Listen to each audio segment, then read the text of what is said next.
তরকারি, মাছ, মাংস ভালো করে মরিচ, মশলা, হলুদ এগুলোকে না কষাইলে মানে একটা গ্রান থেকে যায়, মশলা মরিচের একটু জাল জাল গ্রান এটা থেকে যায়।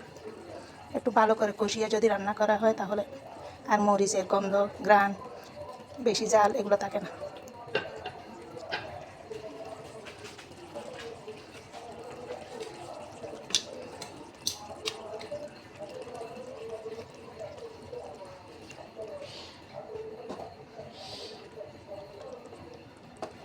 ভালো করে একটু কষাই টষা রান্না করতে হয়, মাছ মাংস যে কোনো কিছু।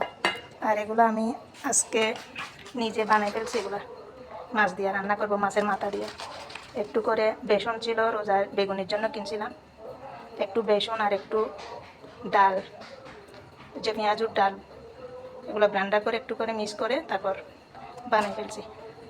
এগুলো কয়েকবার আগে আমি কিনতাম, এখন কিনি না, এগুলো এখন নিজে বানাই ফেলি।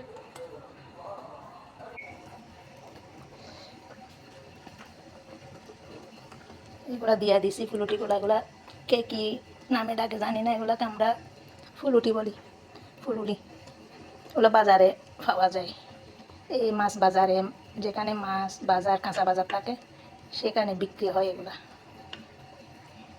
এগুলো মাছ দিয়া, মাছের মাথা দিয়া রান্না করলে অনেক স্বাদ।